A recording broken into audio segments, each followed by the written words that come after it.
600 परों वाला एक हैबतनाक फरिश्ता तकरीबन 1.25 लाख नबियों तक पैगाम पहुंचा कर तमाम अंबिया का मुअल्लिम और मददगार बनने वाला फरिश्ता। फरिश्ता जिब्राइल की तारीख क्या है? जिब्राइल अलैहिस्सलाम मेराज की रात सिदरतुल मुंतहा तक पहुंचकर क्यों रुक गए थे? जिब्राइल अलैहिस्सलाम ने किस तरह अंबिया अलैहिस्सलाम की मदद फरमाई? जिब्राइल अलैहिस्सलाम की उम्र कितनी है और इन्हें इंसानी शक्ल में किस किस नबी ने देखा है? आज की इस वीडियो में हम हज़रत जिब्राइल अलैहिस्सलाम के उन हक़ाइक़ को बयान करेंगे जो आज से पहले आपने कभी नहीं सुने होंगे। बहसीयत मुसलमान फरिश्तों पर ईमान रखना हमारे ईमान का हिस्सा है। वो इकरार करता है कि वो ईमान लाया है अल्लाह पे, उसके फरिश्तों पे और उसकी भेजी हुई किताबों पे और उसके रसूलों पे और क़यामत के दिन और मरने के बाद दोबारा जिंदा होने पे। इस्लाम में फरिश्ते आसमानों पे रहने वाली बरगज़ीदा और बाबरकत ऐसी मखलूक है जो ख़ता से पाक और मासूम है। उनकी पैदाइश इंसानों से पहले हुई है, उनकी पैदाइश नूर से हुई है। वो अल्लाह ताला की हम्दो सना बयान करते हैं और अल्लाह ताला की तरफ से लगाई हुई ड्यूटियों पर मामूर हैं। अल्लाह ताला का पैगाम इंसानों तक पहुँचाना उन्हीं फरिश्तों के ज़िम्मे है। उन तमाम फरिश्तों में 4 बहुत मशहूर फरिश्ते हैं जिनके नाम हज़रत जिब्राइल, मीकाईल, इसराफील और इज़राइल अलैहिस्सलाम हैं। इन तमाम फरिश्तों में हज़रत जिब्राइल अलैहिस्सलाम सबसे बरतर और अफजल हैं। रवायात में आता है कि फ़रिश्तों के 12 कबाइल हैं। हर कबीले में फ़रिश्तों की तादाद ज़मीन के ज़र्रात के बराबर हैं। अर्शे इलाही के 6 लाख पर्दे हैं जिनके इर्द गिर्द फरिश्ते हमेशा घूमते रहते हैं। हर पर्दे के गिर्द इस तरह फरिश्ते हैं जिस तरह दरिया में कतरे, लिहाजा उनकी सही तादाद का इल्म सिर्फ अल्लाह ताला को है। हज़रत जिब्राइल अलैहिस्सलाम को अल्लाह ताला के दरबार में सबसे ज़्यादा क़र्ब हासिल है। जिब्राइल के मैनी अब्दुल्ला यानी अल्लाह का बंदा है। मीकाईल के मैनी अबैदुल्ला और इसराफील के मैनी अब्दुर्रहमान हैं। दरअसल हर वो लफ्ज़ जो ईल के साथ मुंसलिक हो वो अल्लाह ताला की इबादत करने वाला है। कुरान पाक में 3 मुख्तलिफ जगहों पर हज़रत जिब्राइल अलैहिस्सलाम का नाम आया है। बाज़ जगहों पर उन्हें रूहुल कुदस और रूहुल अमीन भी कहा गया है। जब हज़रत जिब्राइल अलैहिस्सलाम आलमे वजूद में आए तो फ़ौरन सजदे में गिर पड़े और इस सजदे की मुद्दत तकरीबन 30,000 साल थी। जिब्राइल अलैहिस्सलाम ने जब सजदे से सर उठाया तो अल्लाह ताला ने इरशाद फरमाया, हमने तुम्हें नूरे ख़ास से पैदा किया है और तमाम ख्वाहिशात, नफ्सियात, जिस्मानी बीमारियों, तलाशे मुआज से बरी रखा है। तुम्हें कोई भी बहकाने वाला और राह रास्त से भटकाने वाला नहीं होगा। हज़रत जिब्राइल अलैहिस्सलाम की पाकी का इंतज़ाम कुछ इस तरह हुआ कि जन्नत में एक नहर तैयार की गई जिसमें हज़रत जिब्राइल अलैहिस्सलाम दाखिल होकर गोता लगाते हैं और बाहर आकर अपने परों को झाड़ते हैं। परों को झाड़ते हुए जितने कतरे पानी के गिरते हैं अल्लाह ताला हर कतरे के बदले एक फरिश्ते को पैदा फरमाता है। हालांकि हज़रत जिब्राइल अलैहिस्सलाम के 600 पर हैं। अगर उनमें से एक पर को फैला दें तो आसमान के किनारे छुप जाएं। जब अल्लाह ताला ने हज़रत आदम अलैहिस्सलाम को पैदा करना चाहा तो हज़रत जिब्राइल अलैहिस्सलाम को हुक्म दिया कि ज़मीन पर जाओ और वहाँ से मिट्टी लेकर आओ कि उस मिट्टी से आदम को तैयार किया जाए।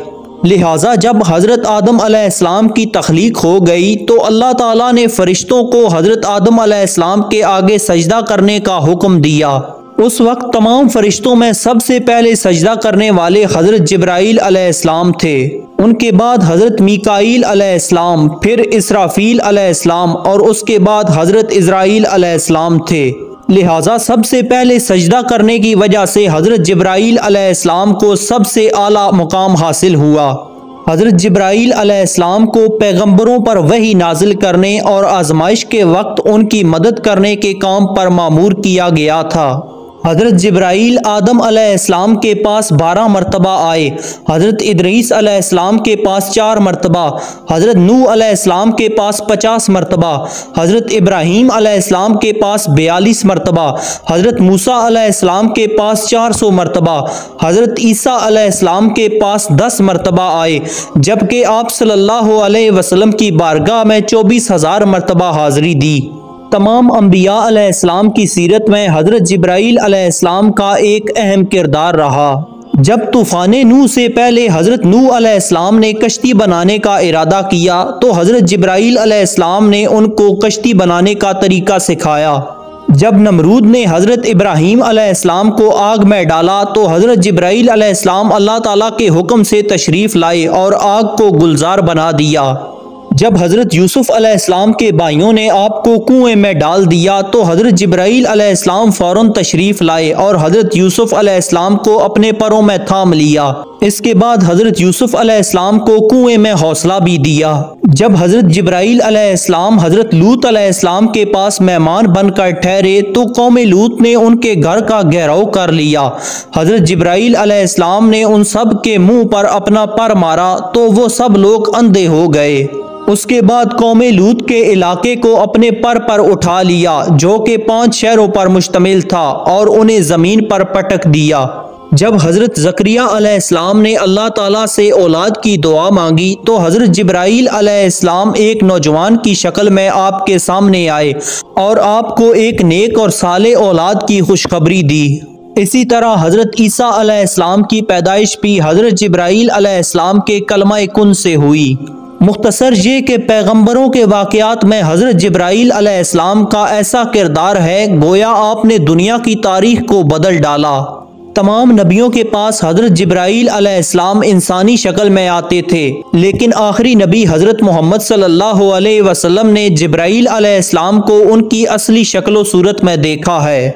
जिब्राईल अमीन और आप सल्लल्लाहु अलैहि वसल्लम की पहली मुलाकात का वाक़या नहायत ही दिलचस्प है। दरअसल आप सल्लल्लाहु अलैहि वसल्लम को तन्हाई बहुत पसंद थी, इसी वजह से आप सल्लल्लाहु अलैहि वसल्लम गारे हिरा में जाकर इबादत किया करते थे। लिहाजा एक दिन आप सल्लल्लाहु अलैहि वसल्लम गारे हिरा के अंदर इबादत में मशगूल थे कि बिल्कुल अचानक गार में आप सल्लल्लाहु अलैहि वसल्लम के पास एक फ़रिश्ता ज़ाहिर हुआ। ये फ़रिश्ता हज़रत जिब्राईल अलैहिस्सलाम थे। फ़रिश्ते ने एकदम कहा कि पढ़िए। आप सल्लल्लाहु अलैहि वसल्लम ने फरमाया कि मैं पढ़ने वाला नहीं हूँ। फरिश्ते ने आप सल्लल्लाहु अलैहि वसल्लम को पकड़ा और निहायत गर्म जोशी के साथ आप सल्लल्लाहु अलैहि वसल्लम से ज़ोरदार मुआनका किया, फिर छोड़कर कहा पढ़िए। आप सल्लल्लाहु अलैहि वसल्लम ने फिर फरमाया कि मैं पढ़ने वाला नहीं हूँ। फरिश्ते ने दूसरी मर्तबा फिर आप सल्लल्लाहु अलैहि वसल्लम को अपने सीने से चिमटाया और छोड़कर कहा पढ़िए। आप सल्लल्लाहु अलैहि वसल्लम ने फिर वही फरमाया कि मैं पढ़ने वाला नहीं हूँ। तीसरी मर्तबा फिर फरिश्ते ने आप सल्लल्लाहु अलैहि वसल्लम को बहुत ज़ोर के साथ अपने सीने से लगाकर छोड़ा और कहा कि अपने उस रब का नाम लेकर पढ़िए जिसने इंसान को पैदा किया। इसके बाद आप सल्लल्लाहु अलैहि वसल्लम अपने घर तशरीफ़ लाए। ये वाक़या चूँकि नागहानी तौर पर पेश आया, इस वजह से आप सल्लल्लाहु अलैहि वसल्लम कुछ परेशान थे। आपने अपनी ज़ौजा हज़रत बीबी खदीजा से फरमाया कि मुझे कम्बली उड़ा दो। कुछ देर के बाद आप सल्लल्लाहु अलैहि वसल्लम ने हज़रत खदीजा से गार में पेश आने वाला वाक़या बयान किया। इसके बाद हज़रत बीबी खदीजा आप सल्लल्लाहु अलैहि वसल्लम को अपने चचाज़ाद भाई वर्का बिन नौफल के पास ले गईं। वर्का उन लोगों में से थे जो मुअक्कद थे और अहले मक्का के शिर्क व बुत परस्ती से बेजार होकर नसरानी हो गए थे और इंजील का इब्रानी ज़ुबान से अरबी में तर्जुमा किया करते थे। बहुत बूढ़े और नाबीना हो चुके थे। हज़रत बीबी खदीजा ने इनसे कहा कि भाईजान आप अपने भतीजे की बात सुनिए। वर्का बिन नौफल ने कहा कि बताइए आपने क्या देखा है। आप सल्लल्लाहु अलैहि वसल्लम ने गारे हिरा का पूरा वाक़या बयान फरमाया। ये सुनकर वर्का बिन नौफल ने कहा कि ये तो वही फरिश्ता है जिसको अल्लाह ताला ने हज़रत मूसा अलैहिस्सलाम के पास भेजा था। फिर वर्का बिन नौफल कहने लगे कि काश मैं आप सल्लल्लाहु अलैहि वसल्लम के ऐलान नबूवत के ज़माने में तंदुरुस्त व जवान होता। काश मैं उस वक्त तक जिंदा रहता जब आपकी कौम आपको मक्का से बाहर निकालेगी। ये सुनकर आप सल्लल्लाहु अलैहि वसल्लम ने ताज्जुब से फरमाया कि क्या मक्का वाले मुझे मक्का से निकाल देंगे? तो वर्का ने कहा जी हाँ, जो शख्स भी आपकी तरह नबूवत लेकर आया तो लोग उसके साथ दुश्मनी पर उतर आए। वो फरिश्ता हज़रत जिब्राईल अलैहिस्सलाम ही थे जो हर जगह नबी करीम सल्लल्लाहु अलैहि वसल्लम के हामी व मददगार बने। आप सल्लल्लाहु अलैहि वसल्लम की हिजरत हो, जंगे बदर हो या मेराज का मौका हो या कोई और मौका, हर मुकाम पर हज़रत जिब्राईल अलैहिस्सलाम ने नबी करीम सल्लल्लाहु अलैहि वसल्लम का साथ दिया। हज़रत जिब्राईल अलैहिस्सलाम अक्सर एक नौजवान सहाबी हज़रत दहिया कल्बी की शक्ल में आप सल्लल्लाहु अलैहि वसल्लम के पास आते थे और अल्लाह ताला का पैगाम सुनाते थे। एक मरतबा आप सल्लल्लाहु अलैहि वसल्लम ने हज़रत जिब्राईल अलैहिस्सलाम से फरमाया कि मैं चाहता हूँ कि तुम्हें तुम्हारी असली सूरत में देखूँ।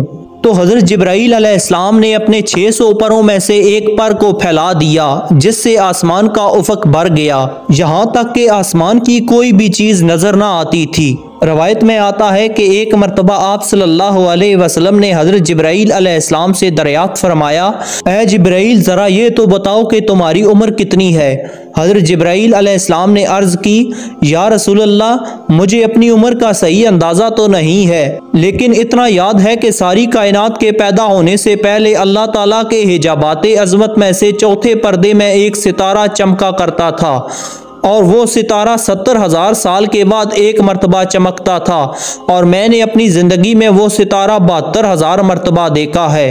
इस पर आप सल्लल्लाहु अलैहि वसल्लम ने फरमाया, ऐ जिब्राईल, मुझे अपने रब्बे जुल जलाल की इज़्ज़त की कसम, वो चमकने वाला सितारा मैं ही हूँ। इस रवायत को अली बिन बुरहान हलबी ने अपनी किताब सीरत हलबिया में नकल किया है, लेकिन इस रवायत की कोई सही सनद नहीं मिलती, लिहाजा अक्सर उलमा इस रवायत को मौजू करार देते हैं। अल्लाह ताला ने जिब्राईल अमीन को बेमिसाल खुसूसियात और बहुत ज़्यादा ताकत व क़ुव्वत से नवाजा है, लेकिन इसकी भी कुछ हुदूद हैं। जैसा कि नबी करीम सल्लल्लाहु अलैहि वसल्लम मेराज की रात सिदरतुल मुंतहा से आगे जाने लगे तो जिब्राईल अमीन आगे हुए और अर्ज़ की, या रसूल अल्लाह सल्लल्लाहु अलैहि वसल्लम, इससे ज़रा बराबर भी आगे गया तो जल कर खाक हो जाऊँगा। इंजील व तौरात में जिब्राईल का गबरील के नाम से जिक्र किया गया है। किताब दानियाल और लुक्का में तफसीली हज़रत जिब्राईल अलैहिस्सलाम के बारे में जिक्र मौजूद है। मशहूर फ़लसफ़ी इब्ने सीना ने अपनी तहरीर में हज़रत जिब्राईल अलैहिस्सलाम के मुतल्लक़ एक लंबी बहस की है और ये साबित करने की कोशिश की है कि हज़रत जिब्राईल अलैहिस्सलाम दीगर फ़रिश्तों की तरह नहीं, बल्कि उन्हें रूह के साथ अक़ल भी अता की गई है, जिसकी कैफियत मावरा है। हज़रत जिब्राईल अलैहिस्सलाम के अंदर वो सलाहियतें मौजूद हैं जो आम फरिश्ते के अंदर नहीं हैं। नाजरीन, अगर आपको हमारी ये वीडियो पसंद आई हो तो वीडियो को लाइक और चैनल को सब्सक्राइब ज़रूर से कर देना। अपना बहुत सारा ख्याल रखिएगा, साथ हमारे इस चैनल का भी। अल्लाह हाफिज़।